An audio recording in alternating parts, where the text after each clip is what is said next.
Vamos agora falar de política e para isso temos a honra de contar com a companhia do editor de política do seu jornal O Dia, João Magalhães. João, boa tarde, seja bem-vindo. Olá, Eliezer, boa tarde para você, boa tarde a todos.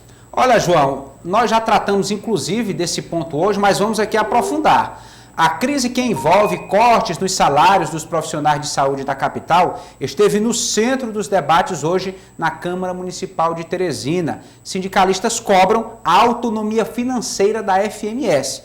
Lalesca Setúbal tem mais detalhes. A crise na saúde foi a pauta principal da Câmara Municipal.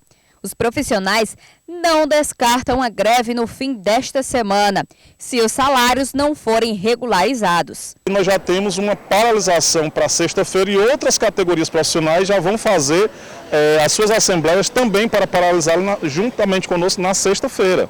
E por isso a audiência pública foi marcada aqui na Câmara Municipal para reunir os vereadores, os representantes da Prefeitura que são responsáveis pela saúde do Estado e, claro, os profissionais da saúde, para dialogarem e tentarem resolver esse problema na saúde do município. Nós temos que entrar nesse debate. Nós não podemos deixar que na sexta-feira se tenha uma paralisação por 3 dias, para que a gente possa, na segunda-feira, fazer uma conta irreversível, que é com mais perca de vidas. Eu acho que, acima de tudo, a Prefeitura tem que ter um diálogo com essa categoria, uma categoria importante, principalmente nesse momento de pandemia. De acordo com o vereador que faz parte do grupo que apoia a Prefeitura, a decisão é para promover o diálogo entre as partes e também para uma possível ampliação no sistema de acordo com as necessidades. Nós estamos chegando num nível que, se tiver dinheiro e tiver como ampliar os leitos de UTI, nós não vamos poder fazê-lo, porque falta mão de obra, falta médico, falta enfermeiro, falta fisioterapeuta.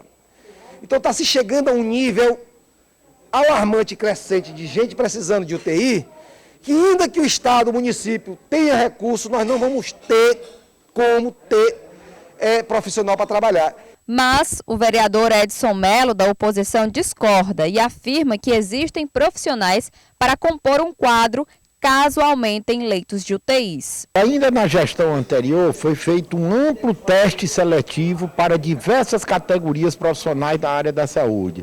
E esse pessoal está todo disponível. Eu discordo dessa posição, eu acredito que o mais importante seja os leitos de UTI e medicamentos necessários para a permanência das pessoas na UTI. Enquanto isso, os profissionais da saúde mantêm a decisão da greve. 70% dos profissionais devem paralisar nesta sexta. Está confirmada, nós não tivemos ainda uma solução para o problema. Nós não queremos parar, mas não há outra maneira do trabalhador lutar se não for utilizando a sua força de trabalho.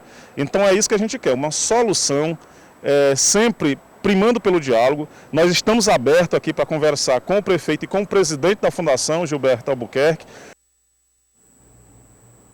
Então, João Magalhães, um assunto que está em efervescência aqui na capital do estado do Piauí. Inclusive, amanhã vai acontecer uma audiência pública na Câmara Municipal, formato híbrido, alguns representantes de instituições presencialmente, outras autoridades à distância, mas para debater essa situação dos cortes, nos vencimentos dos trabalhadores da saúde aqui de Teresina. Questão realmente complexa. Sem dúvida nenhuma, é um problema grave que afeta diretamente toda a população, porque a gente vive um momento de pandemia em que há um alto índice, de ocupação dos leitos, ou seja, as pessoas estão procurando os hospitais. Caso esses profissionais estejam em greve, obviamente a tendência é multiplicar o grau de dificuldade, de complexidade no atendimento à população. A gente espera que, sem dúvida nenhuma, tanto o poder público municipal quanto os trabalhadores, eles tenham uma capacidade de diálogo muito boa e que saibam também ceder em determinados momentos para que consigam, claro, avançar nesse diálogo, porque nesse momento, sem dúvida nenhuma, o mais importante é garantir atendimento a toda a população que precisar, principalmente por conta deste cenário que é bastante grave, causado principalmente pela pandemia. Verdade, João Magalhães. Vamos agora tratar de alguns assuntos a nível de Estado, a nível federal também, porque após visitar um dos laboratórios de referência na produção de vacinas contra a Covid-19, o governador Wellington Dias, junto com outros governadores do Brasil, apresentou uma projeção de doses a serem adquiridas e aplicadas nos próximos meses. Vamos conferir. Na União Química, nós saímos com pelo menos 3 pontos a mais daquilo que chegamos. A garantia de que haverá uma celeridade para a gente ter as condições de aprovação emergencial da vacina Sputnik pela Anvisa. A segunda de que também será completada essa semana a documentação já para o reconhecimento da terceira fase e a autorização definitiva também da vacina. E eu destaco ainda o compromisso aqui também do Dr. Fernando, que é um empresário com a sua equipe aqui da União Química, de que vai trabalhar um cronograma, porque ele já tem previsão de aprovar essa transferência tecnológica com a Rússia ainda em março, condições de início de linha de produção industrial da vacina aqui. E qual é o objetivo?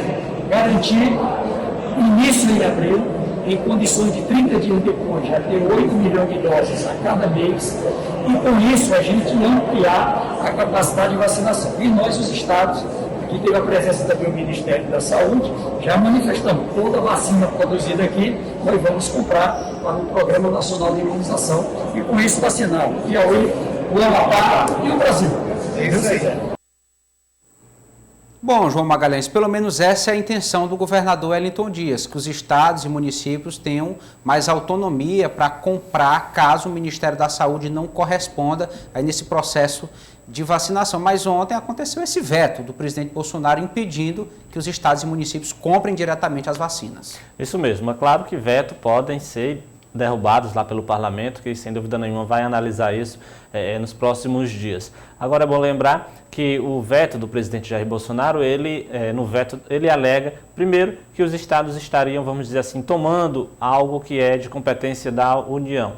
Além disso, de acordo com o veto do presidente Jair Bolsonaro, o legislador, ou seja, o parlamento, que foi quem elaborou essa lei, ela não demonstrou quais os critérios que poderiam ser utilizados para demonstrar, para comprovar uma omissão do Ministério da Saúde nesse processo de aquisição das vacinas. Mas a gente destaca aí esse esforço dos governadores e é preciso destacar essa liderança do governador do Piauí, Wellington Dias, nesse processo de diálogo com o governo federal e agora também com as empresas em busca da vacinação. Afinal de contas, para vencer a pandemia, apenas a imunização é o caminho que se apresenta e o que a gente observa, Eliezer, observando principalmente a questão da produção das vacinas, é que várias empresas, enfim, já começam a disponibilizar, a ter tecnologia disponibilizada aqui no Brasil para ofertar vacinas. O que a gente não compreende é essa demora, e aí sim parte principalmente do Ministério da Saúde em estar fazendo a aquisição dessas vacinas, em estar trabalhando uma logística de forma muito rápida para fazer com que essas vacinas cheguem aos estados e aos municípios e, obviamente, a quem mais precisa, que é a população, principalmente os grupos de risco. Verdade, João Magalhães. Vamos aqui objetivamente tratar de outro assunto que atinge especificamente algumas cidades aqui do Piauí. 15 cidades piauienses podem ficar sem receber os recursos do Fundo de Participação dos Municípios por falta de atualização cadastral junto ao governo federal. Confira. 24 cidades do estado ainda não fizeram as atualizações no sistema de informações sobre os orçamentos públicos em saúde. Isso de acordo com a Associação Piauiense dos Municípios. O prazo final para a regularização da transparência desses dados foi nesta terça. Caso não haja alimentação e homologação desses dados, aí poderá haver uma suspensão do FPM, certo? Um bloqueio do FPM.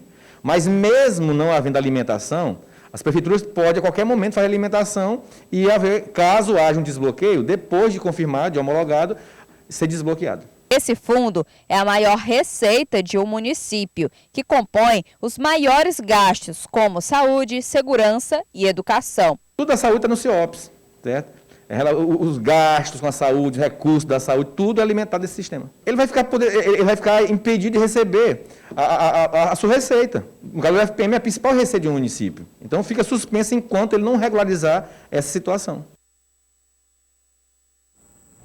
Bom, a maioria dos municípios piauienses basicamente sobrevive dos repasses do FPM. Se algumas cidades não se atualizaram e podem ficar sem esse recurso, então a população vai sofrer em alguma medida. Sem dúvida nenhuma. E é bom lembrar que isso também ocorre, esse problema tem um fundo político. Afinal de contas, essa prestação de contas é de gastos com saúde no ano passado. E desde janeiro, obviamente, que são outros gestores na maioria dos municípios, né? Trocou de prefeito, trocou de secretário de saúde, muda-se a equipe de assessores e isso pode ter dificultado, então, o cadastramento dessas informações. De toda sorte, houve tempo hábil e a gente lamenta que agora, na reta final, municípios possam estar correndo esse risco de ficar sem o recurso, que é essencial para o funcionamento da máquina pública administrativa e que, caso fique com o FPM bloqueado, sem dúvida nenhuma, vários municípios vão passar por dificuldades de manter suas contas em dias. É verdade, algumas garantias elas devem estar acima de concepções, de ideologias, são direitos fundamentais à população que é digna, que tem realmente o direito de ser assistida. João Magalhães, eu quero agradecer a sua presença, a sua contribuição e eu conto com você aqui amanhã. Boa tarde. Boa tarde, Eliezer. Boa tarde a todos. Política do Dia.